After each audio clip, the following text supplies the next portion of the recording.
Sabe, quando a gente fala de bossa nova, logo surgem alguns nomes gigantes, né?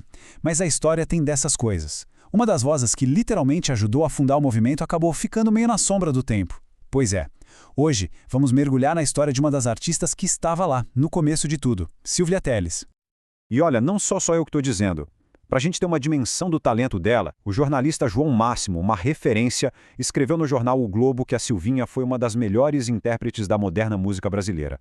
Isso não é um elogio qualquer, né? Já dá o tom do nível de artista que estamos falando. E aí é que fica a grande pergunta que vai guiar nossa conversa.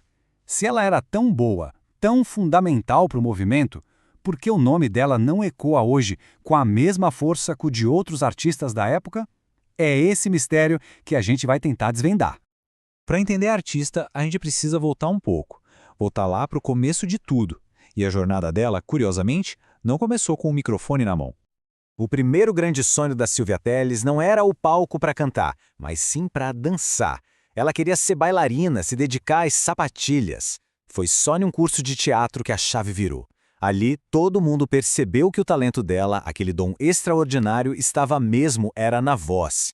E depois que esse talento foi descoberto, tudo aconteceu muito rápido. Ela foi jogada direto no epicentro da cena musical do Rio de Janeiro. Em 1954, o grande Billy Blanco, que era amigo da família, ouviu ela cantar e, na hora, a apresentou pra gente do calibre do Garotão. Ela começou a cantar em boates e, um detalhe interessante, namorou um jovem e ainda desconhecido João Gilberto, antes mesmo dele revolucionar a música com aquela batida de violão.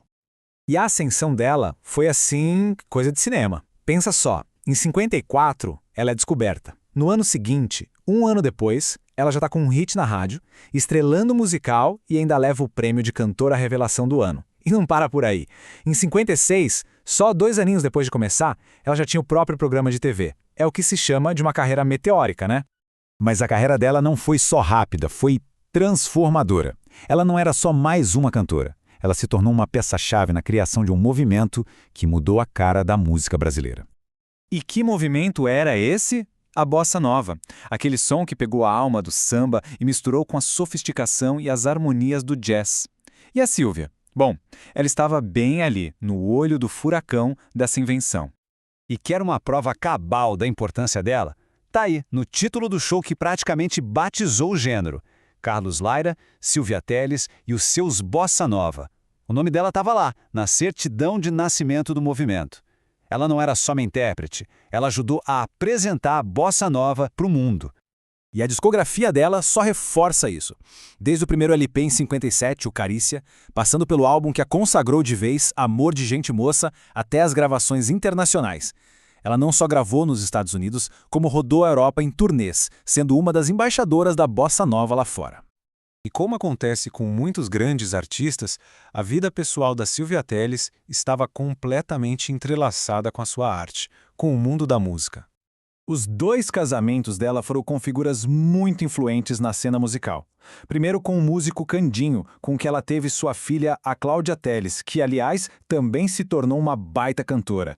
E depois ela se casou com ninguém menos que Aloísio de Oliveira, um dos produtores musicais mais importantes do Brasil. A vida e a arte dela, sabe, eram uma coisa só. E é aqui que a nossa história toma um rumo totalmente inesperado. Um rumo trágico. Porque essa carreira tão brilhante, com tanto futuro pela frente, foi interrompida da forma mais abrupta possível. 32. Guarda esse número. Essa era a idade que a Sylvia Telles tinha quando tudo acabou. Apenas 32 anos. Em dezembro de 1966, o carro em que ela estava com o namorado, Horacinho de Carvalho, sofreu um acidente terrível numa estrada. Nenhum dos dois sobreviveu. Uma perda repentina, devastadora. E a tragédia fica ainda maior, a ironia ainda mais cruel, quando a gente descobre o que estava prestes a acontecer. Ela tinha um voo marcado para Nova York, na segunda-feira seguinte ao acidente. E o motivo da viagem? Gravar um novo álbum por um selo americano, a Cap Records. Imagina o que isso representaria para a carreira internacional dela. Um passo gigantesco, um futuro brilhante que foi simplesmente apagado. Isso nos traz de volta àquela pergunta lá do começo. Como uma estrela com tanto brilho pôde ir se apagando da nossa memória coletiva? Vamos juntar as peças? Então por que ela foi sendo esquecida? Bom, uma parte grande da resposta está no tempo. A carreira inteira dela durou só 12 anos. Pensa nos contemporâneos. Eles tiveram décadas para gravar, para viajar, para construir seus legados. E para completar, muitos dos discos da Sílvia ficaram fora de catálogo por anos a fio. Assim fica difícil, né? Como é que as novas gerações vão descobrir essa música? Mas o tempo de carreira, por mais curto que tenha sido, não diminui a importância dela. O fato é esse. A voz da Sílvia Telles foi uma das pedras fundamentais na construção de um dos sons mais amados e reconhecidos do mundo. O impacto dela foi gigantesco.